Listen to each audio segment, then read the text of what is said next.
Donc on est resté ici aux autres guerres juives. Juste parce que j'aimerais vous parler encore, on ne parle pas beaucoup dans les livres d'histoire de cette guerre juive. Donc il y a la grande guerre qui finit avec la destruction de Jérusalem et des temples. Mais il y a une autre grande révolte qui s'est produite dans 114, 117, 115, 117, à peu près cette période-là. C'est l'empereur Trajan. À 101, 102, Trajan va conquérir la Dacie, c'était mon pays. Il y avait beaucoup d'or là-bas et il a beaucoup d'argent parce il y a des mines d'or et énormément d'or qui va réussir à prendre de la Dacie pour la ramener à Rome. Il a de l'argent, alors il se permet de faire ce que n'a jamais été fait dans l'histoire de l'Empire romain, que ça a été fait juste par lui. Attaquer la Perse, qu'on appelle l'Empire parthe à l'époque. C'est je pense que l'Empire romain, voilà, c'est là. Donc ça, c'est 117. À 117, c'est produit aussi la mort de Trajan. Mais c'est le plus grand territoire de l'Empire, ça va être en 117. C'est l'apogée de l'Empire romain. Il va réussir en 117 conquérir cette région-là, l'Arménie, la Syrie, la Mésopotamie, qu'on appelle à l'époque l'Empire parthe, le Babylone, la région, que par son successeur qui est Hadrien, il va l'abandonner. Il n'est pas capable de la garder. Donc, Trajan va conquérir ces régions-là. Les Juifs de Babylone, avec les Juifs de la Judée, se sont ralliés. Il y a une grande révolte. Il y a une révolte pas seulement ici, mais en Cyrénaïque aussi, dans ton région à toi. Il y avait une grande révolte contre l'Empire. Donc, Cyrénaïque, la région de Judée et le Babylone vont se révolter, plus l'Arménie. Vont se révolter. Il y a une grande guerre de Trajan qui va tout conquérir. Donc, il a de l'argent, il a une forte armée, il va tout conquérir. Mais le problème, c'est qu'il va mourir en 117. Son successeur ne va pas faire la même histoire, et il va laisser cette région-là. Mais pendant ces périodes-là, c'est la grande destruction du judaïsme. Jusqu'en 117, on parle de presque 1 million de juifs qui ont été tués en région de la Judée. Après 117, les Juifs sont obligés de quitter le territoire de la région. Ils veulent reconstruire, pendant cette guerre-là, reconstruire le temple. C'est une tentation des Juifs de reconstruire le temple. Et Hadrien se propose, quand il arrive comme empereur à Rome, d'interdire la ville de Jérusalem pour les Juifs. Après Hadrien, la ville de Jérusalem est même interdite pour les Juifs. Ils n'ont plus le droit d'aller là-bas. Il veut transformer la ville de Jérusalem dans une ville romaine. Donc, voyez-vous, quelle transformation radicale s'est produite dans l'Empire. Oui. C'est un peu à cause de ça qu'ils sont allés justement à la Russie? Les Juifs, non, pas encore. Les Juifs sont dans la région de l'Empire. Okay. Mais c'est vrai, la communauté de la région, de l'ancien Perse, de Babylone, la communauté juive là-bas, elle est très puissante. C'est pour ça que tu as bien vu là, les discussions, le Talmud qui a beaucoup de poids dans cette région-là, parce que les Juifs là-bas sont très puissants. Ça aide énormément dans la direction de cette guerre contre les Romains, que les Romains réussissent à battre l'ancien Perse, l'Empire parthe de l'époque. Ils réussissent à battre l'Arménie, ils réussissent à faire la paix au nord de l'Afrique, à anéantir le judaïsme dans Judée, à interdire ça, mais la mort de Trajan fait que toutes ces conquêtes vont tomber à l'eau, et Hadrien ne veut plus garder, parce que c'est très difficile à garder avec toutes ces révoltes, cette région-là, et il y a besoin d'énormément d'armées pour garder. Et alors, ça va renoncer à tous ces territoires qui ont été conquis. Voilà. Donc ça va rester cette région qui est conquise par César, Trajan qui va reconquérir la Dacie, et ils vont resserrer ces territoires, ils vont laisser l'ancienne région de Babylone et tout ça libre. Facteur favorisant la propagation du christianisme. Comme je vous dis, l'Empire romain au 1er siècle a son apogée. Ce développement sur tous les plans fait possible la propagation de l'évangile dans toutes les régions. Je veux insister, la propagation de l'évangile aurait été, dans cette manière-là, aurait été impossible jusqu'à, disons, l'année 30 avant Jésus-Christ.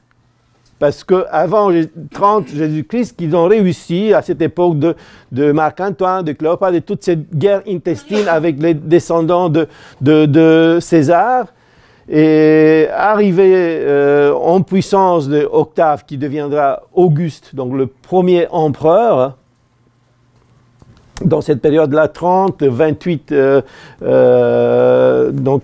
qu'il va battre Pompée, qui va mettre sa main pas seulement sur l'Occident, mais sur l'Orient.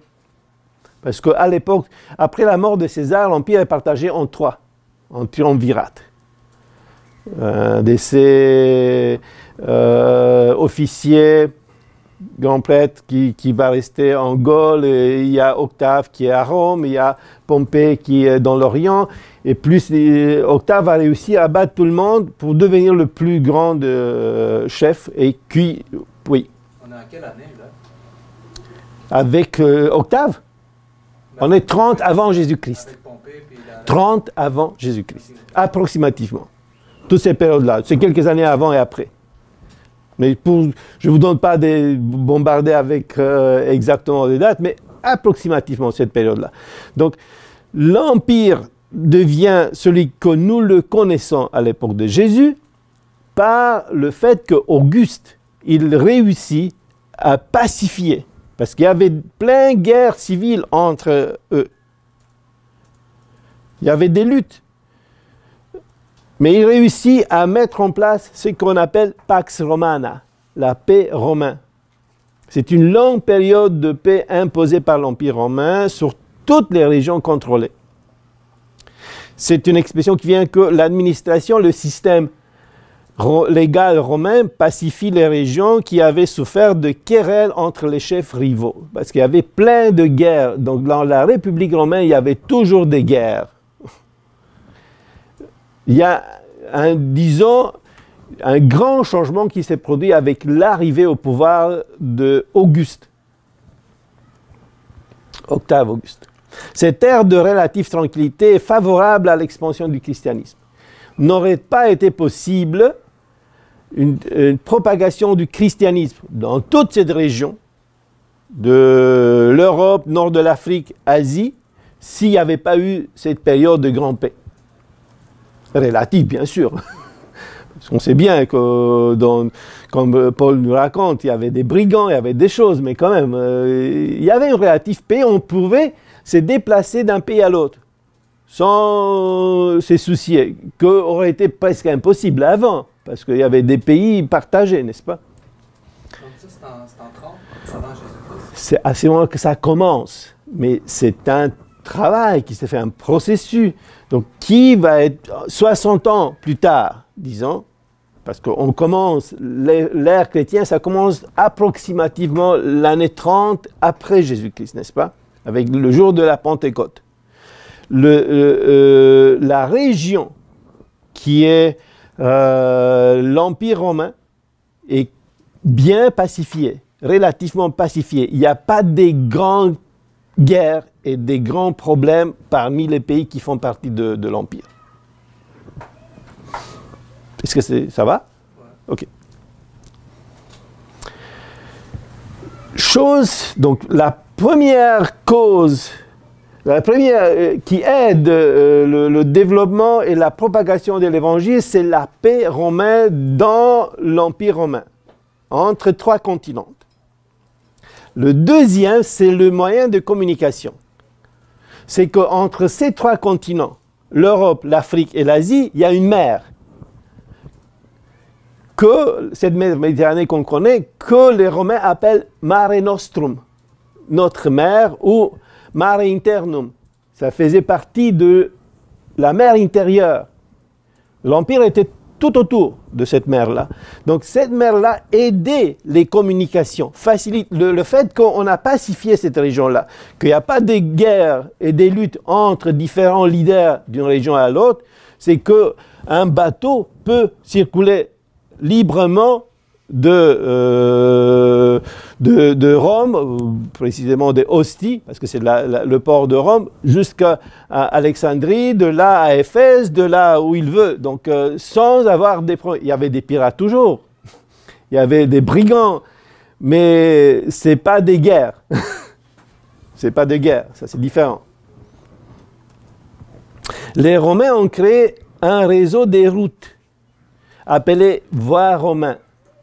C'est pour la première fois dans toute l'histoire de l'humanité qu'on a un réseau des routes, qu'on peut se déplacer sur la terre quand même tranquillement. C'est un réseau des routes qui est fait pas nécessairement pour le commerce et pour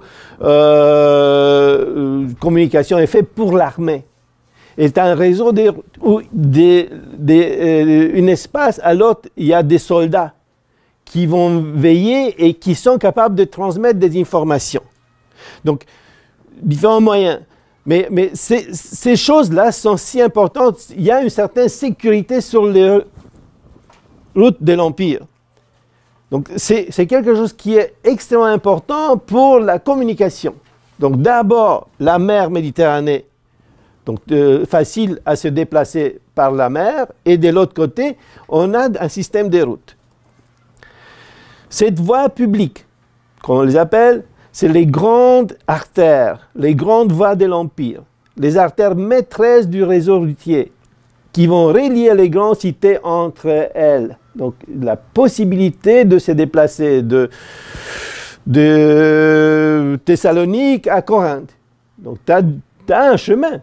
Tu sais par où passer et une certaine protection.